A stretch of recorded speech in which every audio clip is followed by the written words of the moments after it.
right, so it was a big weekend for football fans here in New York. The Jets finally end their 8-game losing streak with a win over the Pittsburgh Steelers of all things. I mean, really, who saw this coming? Who would have seen this coming from a mile away? No one, right? Meanwhile, the Giants, they got beat up by the Super Bowl champion Seattle Seahawks. Joining us to talk about both games is Mike Bako, sports editor for the Daily National. Good morning to you. Mike, Good morning.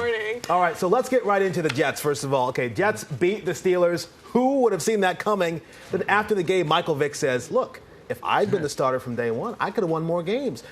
Does Michael have a point or no? He has a very, very small point, but when you're talking about the difference between what Geno can do and what Michael Vick can do, it's not like Vick went out there and was gangbusters. Yes, he had that long 67-yard touchdown pass. The rest of his numbers, pretty pedestrian. He didn't turn the ball over like Geno had done on multiple times over multiple games. So, yes, 1-2 more wins possibly for the Jets, but you know what? If you're a Jet fan, you want to see this go completely down in flames. You want to see Rex go. You want to see Itzik go. You want to see them get a good draft pick, and you want to see some semblance of rebuilding with the Jets, not this false hope. I mean, it really was a matter of false hope because, you know, Rex comes out of the game and he's like, these are my guys, this is it, now we've got some momentum. Okay, It's one victory against the Steelers, granted, but was it really that the Jets won so much as the Steelers lost this game? I think it's a combination. I definitely think in that first quarter, the Jets came out, played their game. As I said, they had the long pass by Vick, but Roethlisberger, on that last interception that he had about 15 seconds to throw the ball, and then he lobbed it. It wasn't as if the Jets were in his face the entire game,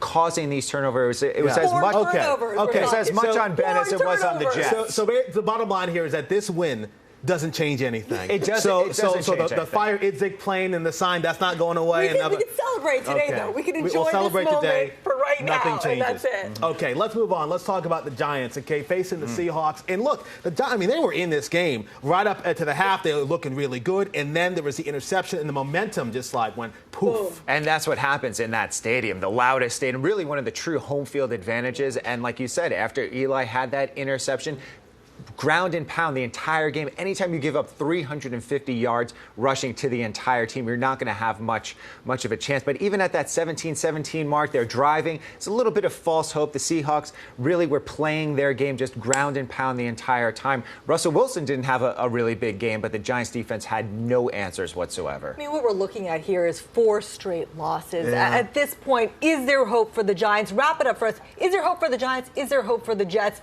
at all at this point, Absolutely Mike? No hope for the Jets. Some hope for the Giants. If they run the table, they've been known to do it in the past, but there's just too much competition, too many teams bunched together in the NFC for them to do it. I think they're looking at the playoffs from the outside instead of inside. All right, Mike Bako, good seeing you in. Good seeing you. All right, and by the way, you want to talk more about this game, talk to us on social media because we're all going back and forth on it. I want to hear it. I'm hearing it right now. Pix11.com, also head there as well. All right, moving on now, 621, and pro ballers get help from the best trainer